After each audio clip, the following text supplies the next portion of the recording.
very lightly. What's going on, guys? Oh, look at that. We're here at Cryo Pure Spa in Highland Park, Illinois. Happy Sunday. Mimosas and bloodies again. He does have it. Cheers. Yes. Yes. No, this is just vitamin C. I got water. Agua. Hydration. It's important. So we're on episode 7 here, which is crazy. Wow. We've already done 7 episodes of the Cryo Couch, and today we're going to focus on fitness and recovery, which is a big,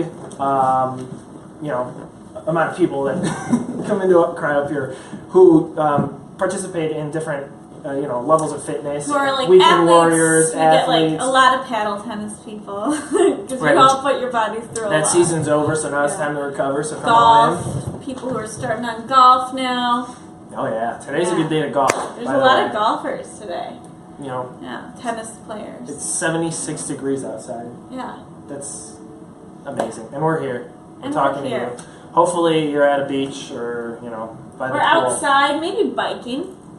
Biking, Anyway. walking, exercise. I'm one of those people who does regular training, and what I mean by regular is I just do weights and some running and whatever I feel like. But they are super awesome at training at the gym, and so they're going to tell you a little bit about their methods. And So I wouldn't say super awesome. I would say I'm constantly learning. No matter what I do in life, I'm always learning. So I like to learn new things from people who have done it for longer than I have. But today we're going to share with you some tips, tricks, the different types of exercises that you can do, and how recovery plays a role in this whole fitness, weight loss world. And as we're getting closer to spring, and we're actually in spring, but getting closer to summer and beach season, today is a nice example of that.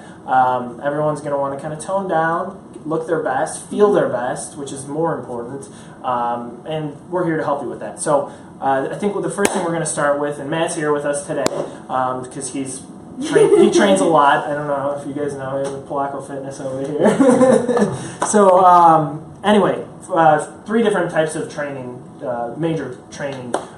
There's strength training, which involves using the weights. 3 different types that we're going through, not 3 different types that you can do. There's a billion types. Right, exactly. So weight training is there's a resistance. You induce muscle damage, which causes hypertrophy of your muscles over time, and there's a process to that, but that's kind of the simplified version. Basically, you're just trying to build lean muscle mass.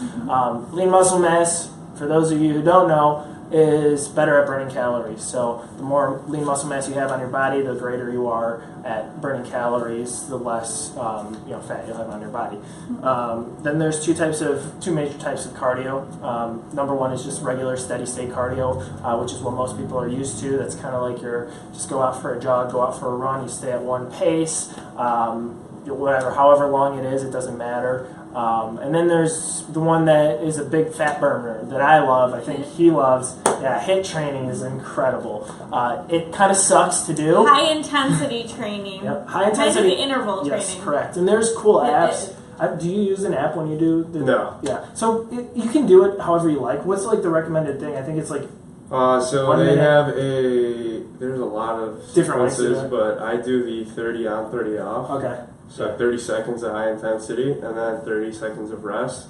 But some people do 30 or a full minute of high intensity and then a whole minute off or 2 minets off, depending on how they feel and whatever's most comfortable. Sounds better to me. Yeah, I mean, I change it up every time I go in, but for those of you who don't know what we're talking about, what's the benefit of doing that? Well, let me explain what it is first. You get on a treadmill. I would start at a lower pace. Basically, the slower pace is you not really exceeding or what am I trying to say? Just not doing too much intensity. So basically, you're at let's say a level 3 on the treadmill. You're pretty much kind of walking, and then you bump it up to level 8, and you want to give it all you got. It'll be different depending on what your cardiovascular health is, but whatever puts you in the mode where you're really at the end of the minute or 30 seconds, you're really struggling. So that's that high intensity, and then you drop it back down. So let's say it's the 30 seconds on, 30 seconds up. 30 seconds of walking at 3, 30 seconds at level 8, and then you keep switching off. Typically, I do about 10 minutes. I mean, you can do more. I don't know what the average is. I mean, 15, 20 minutes maybe? Yeah. I mean, what's the point? So the point is to burn fat. Why does it burn fat better than just me running? It's more effective. It condenses the amount of time you need to do an exercise. So rather than doing like running for 30 minutes, if you do HIIT, it's like more or less like doing a couple of hours of exercise. Because why, you're putting more stress, like it's just if you put more intensity into a lesser amount of time, of course you're gonna sweat more. You're gonna lose that all that water weight. Yep. Cool. And yeah, it's a stress on the heart, right? You're bumping the heart rate up to 160, 150, and then you're going back down to your regular heart rate. You really want to try and kind of get down to the regular heart rate and then bump it up again. And you kind of stress your heart from, and go back to normal, and then stress and then back to normal. So that's high intensity interval training. I think we spent a lot of time on that. That one is very good for fat loss, fat burning. There's a lot of different ways you can do it. You can do it treadmill, you can go on elliptical, you can do it with group class. It's just your intensity. So as long as that's changing, that's what you're looking for. So what's the next thing? I guess one thing to point out as well is that you want to incorporate both cardio and strength training into your exercise because building muscle is very important. Right. Well, because the lean muscle burns more calories. But the combination of both tends to be better for fat loss. So I would almost venture to say, like, if you have, let's say you haven't a lot of time to go to the gym, and you're kind of torn between either doing cardio or strength training, I would put a little more time into the strength training than the cardio if you're trying to lose fat. But both are... Cardio is really important for heart health, so... Correct. So strength training is more fun. So do them both, So let's say you did it. You did your high intensity interval training. You did your weightlifting. The next day, what do you notice? You're sore as hell. So what is that called? It's delayed onset muscle soreness, or DOMS, as it's popularly known. For those of you who've ever done like squats or stairs, or I don't know, for me, every time I have like leg day, that's when I really notice it because I try to walk up and down stairs. It's the worst thing ever. And it's literally, it starts about 12 to 24 hours after you start training, or you're done training, and it lasts sometimes up to 72 hours. Sometimes you're like struggling. Usually at the like two day, like 48 to 72 hours, those are my worst days, especially after leg day. It doesn't look like I train legs, but I do, I promise. That's genetics, Dad. But this does help with, what do you call it, DOMS? DOMS, correct. DOMS. So then there's, DOMS typically occurs with eccentric muscle movements, which Matt knows a little bit more about. So what exactly is eccentric? So I'll start with what types of contractions are there. So there are three main contractions in muscle movements. So you have the concentric, which is basically like raising a dumbbell up and you're squeezing, you're shortening the length of the muscle, and that creates a tension. And at the top, when you pause and you hold, you're basically just, it's called isometric. It's kind of like a static hold, and you're just holding that tension. And finally, eccentric is what he's talking about, is kind of like lowering it down, lengthening the muscle and kind of resisting gravity. As you go down, like taking your time, that creates more and more force and tension and breaks down the fibers more and more as you go through the movement. So there's the fiber breakdown, there's lactic acid buildup, which is just a... metabolic waste. Right, it's metabolic waste from actually doing the exercise. So that's really what kind of leads to the delayed onset muscle soreness. It's the micro tears in the muscle that cause that pain the next 48 to 72 hours. And then it rebuilds. That's part of the whole process of building muscle, right? It has to be, so this is your muscle, you tear it apart a little bit, it builds a little scar tissue on top of it, and it gets stronger and it gets bigger. Depending on the type of training you're doing. If it's heavy weights, I think that's more so for hypertrophy. If you're doing more kind of low weight, high reps, it's more of a toning. But both are great for you depending on what your goals are. So, what's the goal? Like, what are we looking to do? We're all just looking to lose weight. We're looking to feel healthy and look better. And one of the things that I posted today, if you scroll down, improve our wellness. If you scroll down in our Facebook page, you'll see an article that I posted, and it specifically talks about people who are having trouble losing weight. They're eating well, they're exercising, they're doing all the right stuff, they're coming and doing cryo, but they're still having trouble losing weight, and they're tired, they don't sleep well. And really what that comes back to is something that you have to evaluate with your doctor for the most part. But there's this thing called leptin, and it's a hormone. Leptin is actually released, and it's produced by your fat cells. It's released, and its job is to tell your brain to use the body's fat stores for energy. So what happens... I didn't read your article yet. Yeah, so it's pretty cool because it really relates back to cryotherapy and what we do here. So what happens is, over time, because of what they say is chronic inflammation actually desensitizes your body to leptin, so your body doesn't recognize it anymore. It doesn't recognize the hormone that your fat cells are producing. So in order to compensate, which your body always wants to do because it wants to be in a neutral balance, your body will start creating more leptin. More leptin, it just creates an imbalance because your brain cannot no longer process. Yeah, and it starts in the hypothalamus, I believe. That's where the receptors are for the leptin. And so the cause of it is inflammation, chronic inflammation. So obviously, which tends to be the cause of everything bad. Right. It's a kind of a trend as you're seeing as we go through these things on Cryo Couch. So inflammation, there's a lot of different ways you can battle it. One of them, cryotherapy, is phenomenal. It's a systemic anti-inflammatory. You want to make sure you eat the right helps foods. with the recovery of all of these different muscle training and cardio training techniques they were talking about earlier in the delayed onset muscle soreness they were talking about. Yeah, we get a lot of athletes in here. Lots. They ask us about how is this going to help them in their recovery? And there's a little bit of there are a few different ways that it'll help. Number one, whole body cryotherapy is going to increase your circulation.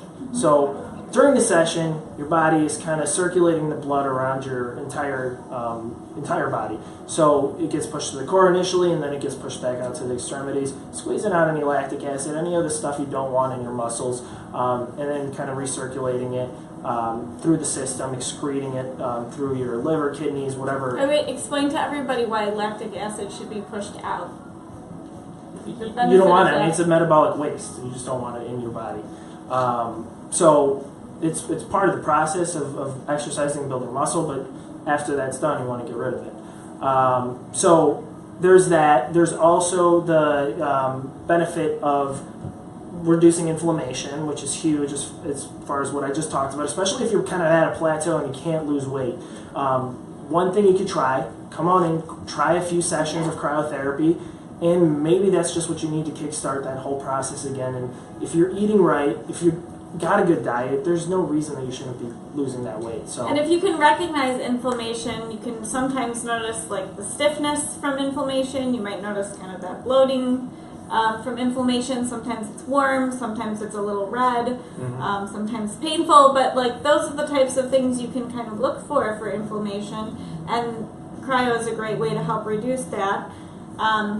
It does happen naturally from working out, so inflammation is kind of part of the working out process. You want some inflammation. You want some, and that's actually why if you read, we have a lot of literature on our website, but if you read some of the literature on there, a lot of the articles recommend coming about an hour after workout so that you hit your peak or on the inflammation point, and then you can start to bring that down and reduce it and have the max recovery for your workout and for your next session. So that's good. The other great benefit, if you're doing it for the circulation, the anti-inflammatory effect, is the sleep. So good. Yeah, the sleep is, you can ask pretty much almost anybody who does whole body cryotherapy who had an issue with sleep before. Yeah. Yeah, and even so, they just sleep really well, and it's just a thing. Awesome. I mean, there's some kind of mechanism that involves serotonin and acetylcholine, and they're modulators for your sleep. So you just get into this deeper REM sleep, and part of recovering your body and healing your muscles, and after you work out hard, you need to sleep, because that's when your body shuts down, and your body can send what it needs to send to those areas that need to heal that you just trained. So that's a huge component.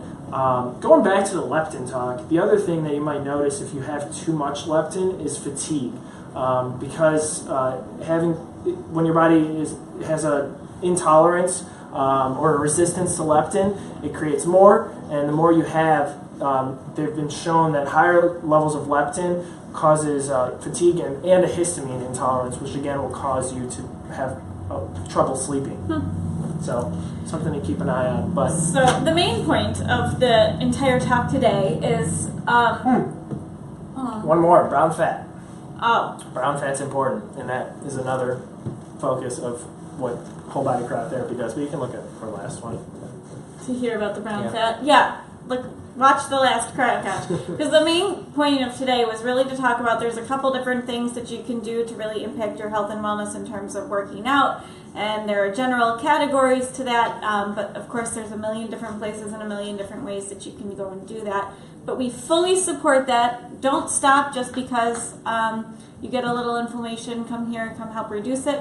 Or, talk to your doc if it's something that's been continuous. But either way, it's really, really good for your health, really good for your muscles, good for your wellness, good for your overall being. And then something I read today that was pretty interesting was that when you're looking at exercising, the goal should be to be healthy, and the weight loss is a symptom of being unhealthy. So the goal isn't weight loss. The goal is to be healthy. Weight loss will come with that. Yeah. So just focus on being healthy, doing the right things, eating the right things, and weight loss will come. It's just a cool little tidbit I read. I liked it. Yeah. Feeling good should be feeling good and treating your body the way that it should be treated should be the goal. So that's our goal with you. And whatever we can do to help, please let us know. But anyway, if you have any questions, feel free to put it at the bottom of the video. Yep. Our link will also be at the bottom of the video. And enjoy the beautiful weather. Go out there, enjoy it. Go for a walk, go do an for a activity. run, do whatever you got to do. It's 76 degrees in Chicago.